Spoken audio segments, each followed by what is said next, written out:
Good morning, friends, and welcome to all of you on my YouTube channel Diksha Academy. Friends, we are doing practice set, and today we are going to do practice set number 11. So, let's start our practice sets. The very first question of this set is before you. First question is Coriolanus was written between A 1602 to 1605, B 1600 to 1606, C 1605 to 1608, and D 1597 to 1600. So correct answer will be option number C 1605 to 1608. कोरियोलोनस जो लिखा गया था वो 1605 से लेकर के 1608 के बीच में लिखा गया था, और जो कि पब्लिश हुआ था आपका किसमें, फर्स्ट फोलियो में। फर्स्ट फोलियो में आपका पब्लिश हुआ था। Moving to next question, question number second, who declared Coriolanus superior to Hamlet? A T S. Eliot, B S T. Coleridge, C Ben Jonson, and D doctor Johnson. So correct answer is option number A T S. Eliot. T S. Eliot ने बोला है कि Coriolanus is superior to Hamlet, और इनका एक creation है जिसका नाम है सेक्रेड वुड, जो कि आपका आया था 1920 में। और ये कलेक्शन है, क्या कलेक्शन है, एसेज का कलेक्शन है, जिसमें कि 20 ऐसे हैं, जिसमें टी.एस. इलियट ने शेक्सपियर के हैमलेट का जिक्र किया है। फिर आपके अन्य पोएट्स जैसे दांते और ब्लैक के बारे में भी अपनी राय रखी है। तो ये आपका करेक्ट आंसर होगा option number A. Moving to next question, question number 3, Shakespeare has mentioned the war of Roses in his play. Shakespeare ने वार ऑफ रोजेज का जिक्र अपने किस प्ले में किया है? A Henry second, B Henry fourth, C Henry six, and D Henry first. So correct answer will be option number C Henry six. The war of roses जो है Henry six में जिक्र शेक्सपियर ने किया है। जो वार ऑफ रोजेज है आपका, ये 1455 से लेकर के 1487 के बीच में हुआ था। और किसके किसके बीच हुआ था? ये हुआ था आपका the house of Lancaster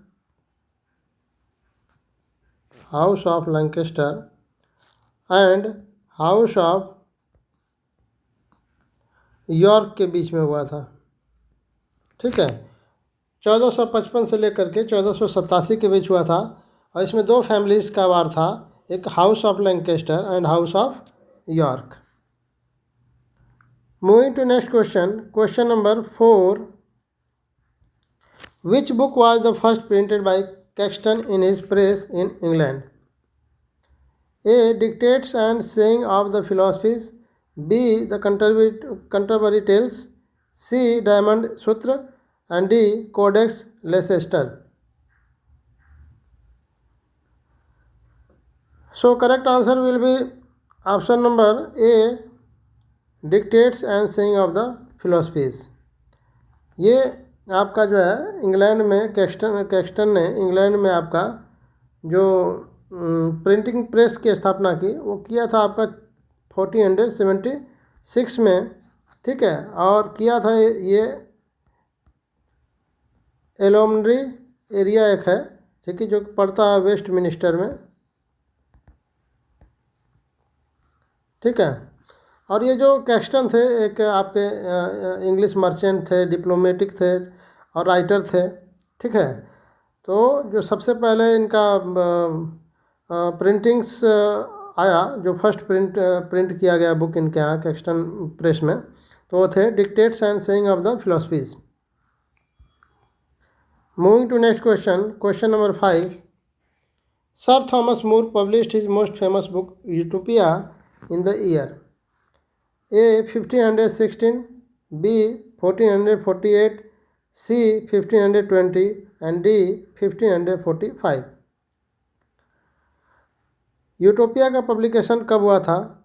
So correct answer will be option number A 1516, जो कि थॉमस मोर की एक फेमस क्रिएशन है यूटोपिया, जिससे कि थॉमस मोर जाने गए। यूटोपिया में एक ये फिक्शनल आइसलैंड है, फिक्शनल आइसलैंड है, ठीक है, और जिसमें कि थॉमस मोर ने आपका सोशल एंड पॉलिटिकल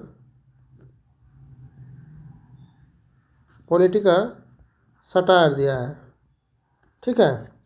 और ये जो बुक है दो पार्ट में है। एक पार्ट में आपका डायलॉग्स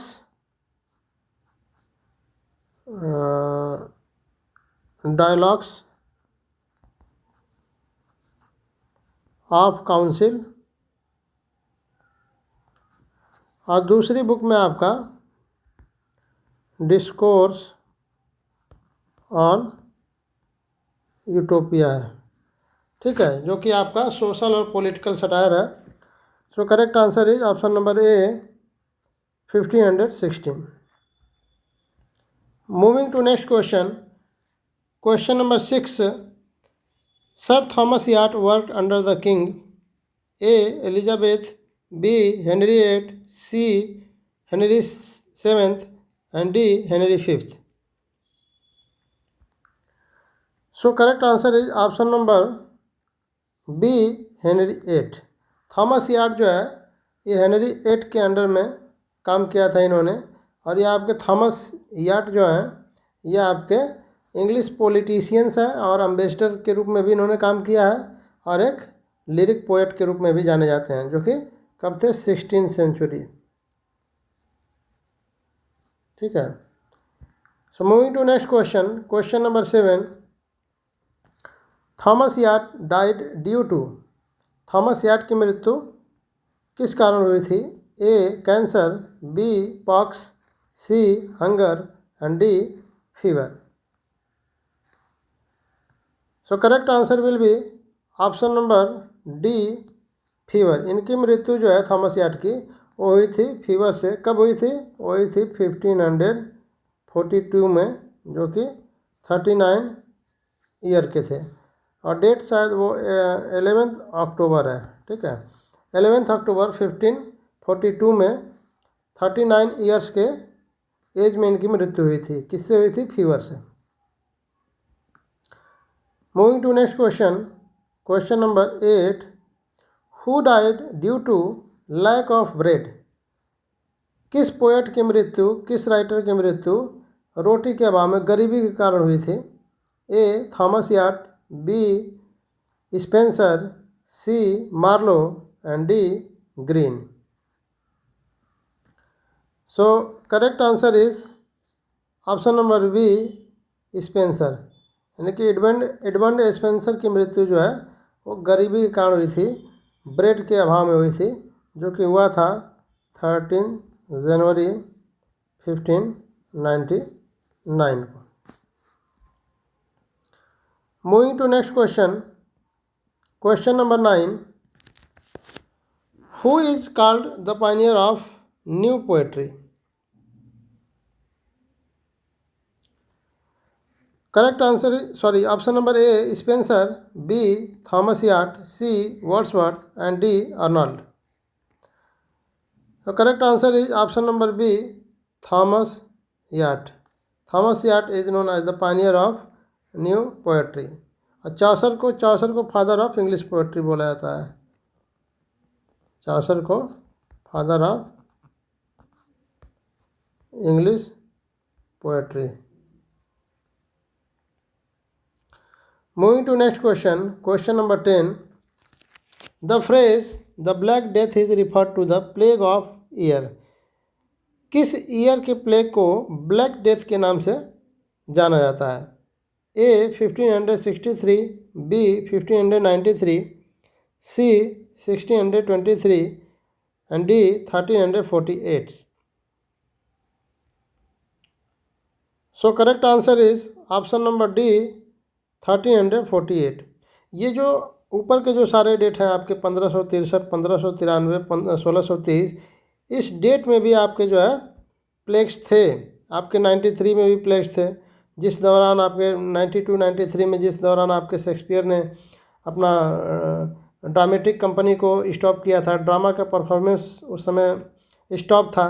तो जब शेक्सपियर खाली थे तो उस समय उन्होंने सोनेट लिखा था, उसी समय लिखा था। तो ये जो भी आप डेट देख रहे हैं, इस समय आपके सारे डेट्स में प्लेग था, लेकिन सबसे ज़्यादा जो प्रभावशाली था वो 1348 में था। ठीक है, जिसमें लगभग 50% आबादी जो है, पॉपुलेशन जो है वो अफेक्टेड थी, और लगभग जो है टू थर्ड आबादी जो है इस प्लेग के कारण मर गई थी। इसी के कारण इसको जो है ब्लैक डेथ नाम दिया गया। इसी डेथ के कारण, इसी मृत्यु के कारण, जो कि इतनी पॉपुलेशन डेथ करी थी, उसी की वजह से इसको द ब्लैक डेथ नाम दिया गया, जिसमें कि आपका इस प्लेग के वेब में एक खतरनाक बैक्टीरिया थी जिसका नाम था यर्सीनिया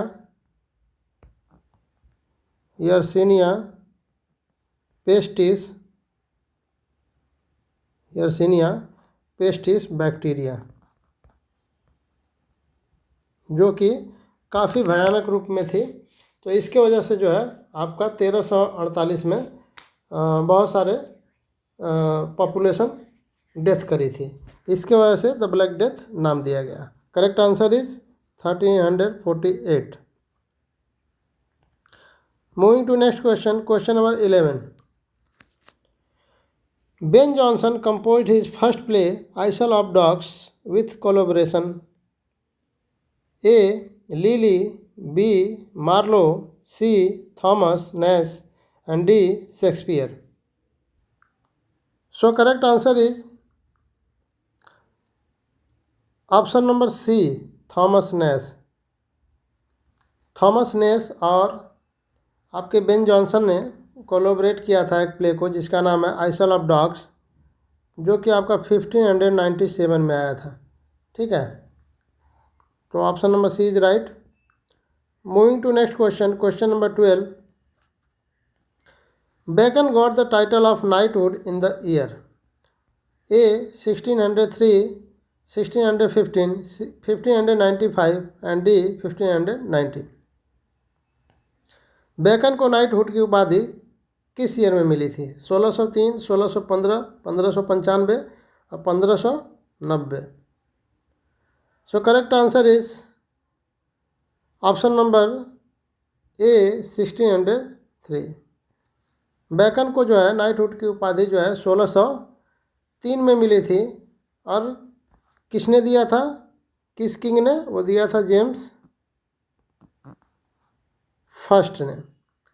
और ये नाइटहुड की उपाधि किस लिए दी जाती है, क्यों दी जाती है, इसके बारे में थोड़ा जान लेते हैं। जो नाइटहुड की उपाधि है, ये किसी विशेष क्षेत्र में विशेष योगदान के लिए या उत्कृष्ट कार्य के लिए आपके राजाओं के द्वारा ये नाइटहुड की उपाधि दी जाती थी।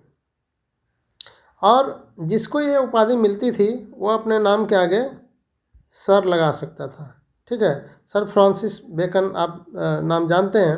तो जो सर का जो टाइटल लगा है वो नाइटहुड के उपाधि की वजह से ही लगा है। ठीक है, और ये जो फीमेल को मिलता है, ये तो नाइटहुड की उपाधि किसको मिलता है? मेल को मिलता है। और जो फीमेल्स होती हैं, फीमेल्स को इस कार्य के लिए जो नाइटहुड की उपाधि मिलती है, जो उपाधि मिलती है उसका नाम होता है आपका डेमहुड। क्या है? डेमहुड। ठीक है, तो जो अंतर्राष्ट्रीय लेवल पे एक विशेष रोल के लिए, विशेष कार्य के लिए, उत्कृष्ट वर्क के लिए जो उपाधि मिलती है महिलाओं को, जो फीमेल्स को, वो डेमहुड की उपाधि मिलती है। वो महिलाएं अपने नाम के आगे डेम शब्द वर्ड का प्रयोग कर सकती हैं।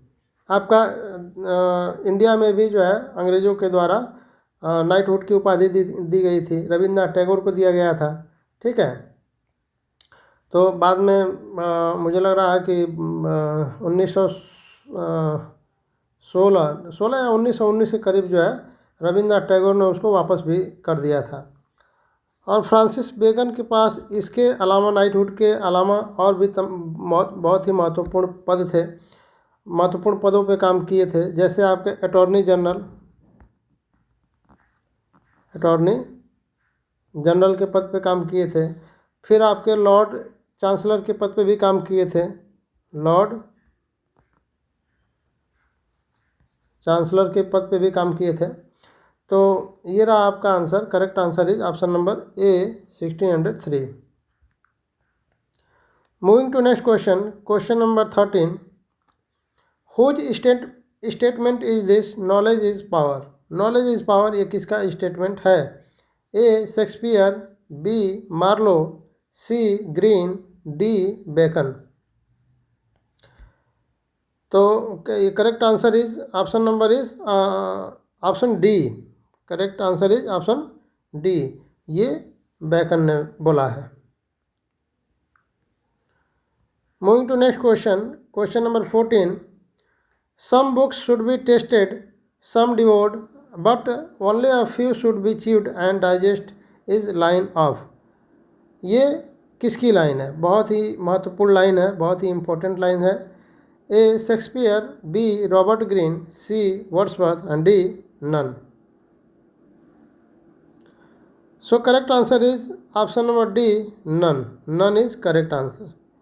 ये जो लाइन है ये नहीं शेक्सपियर की है, नहीं ग्रीन की है और नहीं वर्ड्सवर्थ की है। ये जो लाइन है वो है फ्रांसिस बेकन की। किसकी है? बेकन की है। और कहाँ की है? ऑफ स्टडीज़ में इन्होंने बोला है। कहाँ पे? ऑफ स्टडीज़ में बोला है इन्होंने। और इन्होंने कहा कि some books should be tasted. कुछ बुक्स ऐसी हैं जो केवल टेस्ट करके छोड़ देना चाहिए। मीन्स कुछ बुक हमें ऐसे पढ़नी चाहिए, ठीक है, जिसका कोई महत्व, ऐसी बुकें जो कोई खास इम्पोर्टेंस रोल नहीं अदा करती हैं, उसको जो है हल्का सा टेस्ट करके छोड़ देना चाहिए या थ्रोली पढ़ लेनी चाहिए।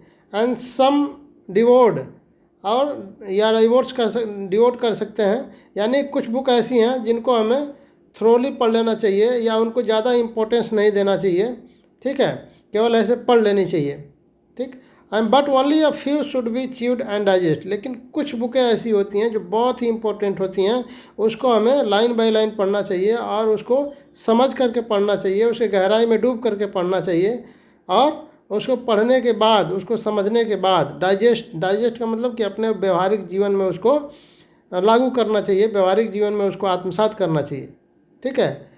तो ये इसका आंसर जो है बेकन हो जाएगा, जो कि इसमें नहीं दिया है। तो करेक्ट आंसर आपका डी हो जाएगा। Moving to next question, question number 15। Who used first the term metaphysics. Metaphysics का यूज सबसे पहले टर्म किसने दिया है? A Bacon, B doctor Johnson, C John Dryden and D Donne, John done.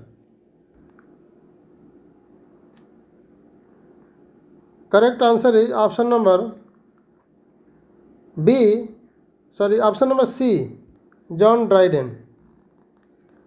और ये बात हो रही है आपकी in the reference of European poets, ठीक है। तो फर्स्ट जो टर्म दिया है मेटाफिजिक्स का वो दिया है जॉन ड्राइडेन ने। So moving to next question, question number 16।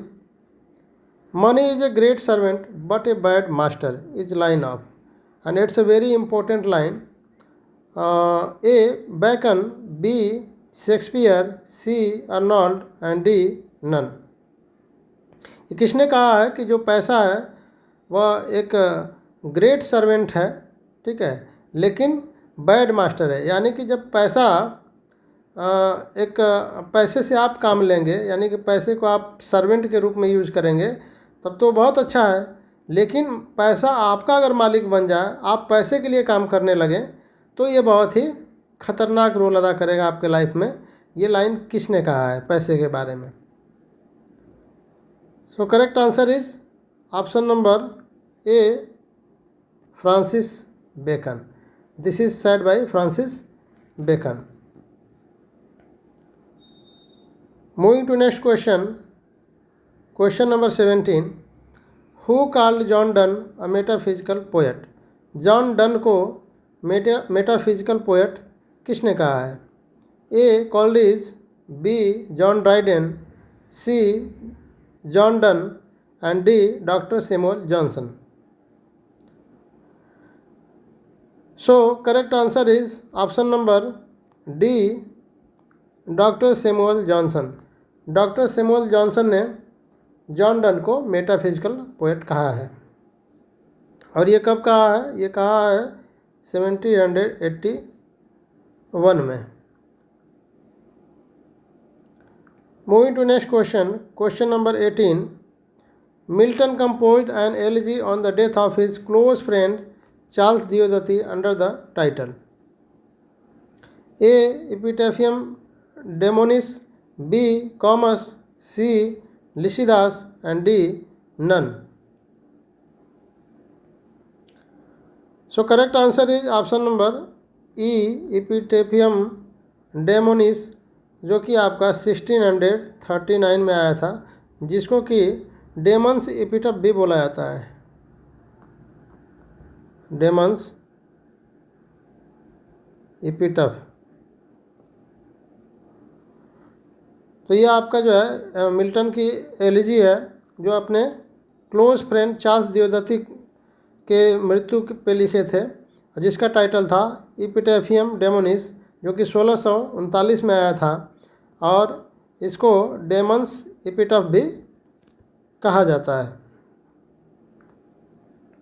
Moving to next question. Question number 19.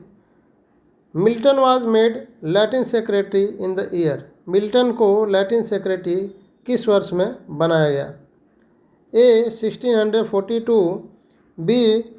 1638, C. 1652 and D. 1649. So correct answer is option number D, 1649. 1649 में मिल्टन को लैटिन सेक्रेटरी बनाया गया. जो करेक्ट डेट है आपका 13 मार्च है. और किसने बनाया था? Oliver Cromwell. Oliver Cromwell. Moving to next question and the last question of this series. This set the question is Milton was arrested for some time and writing were publicly burned in the year. Milton को किसने arrest कराया और कुछ समय के लिए कुछ times पे उनके जो क्रिएशंस थे उनको पब्लिकली जला दिया गया? किस ईयर में किया गया? A. 1660, B. 1649, C. 1642 and D. 1632. So correct answer is option number A, 1660. 1660 में जो है इनके क्रिएशंस को अरेस्ट करने के बाद इनके क्रिएशन को पब्लिकली जला दिया गया था. और ऐसा एक नहीं 2 बार किया गया था. ठीक है. तो अब जब 1660 में जो जलाया गया वो 27 अगस्त 1660 को पब्लिकली बर्न कराया गया. किसके द्वारा? किंग चार्ल्स सेकेंड के द्वारा. So we have completed our 11th practice set, and I hope you will be it will be very helpful for your knowledge and for your examination, and we will meet tomorrow in practice set number 12. So thanks to all of you and goodbye.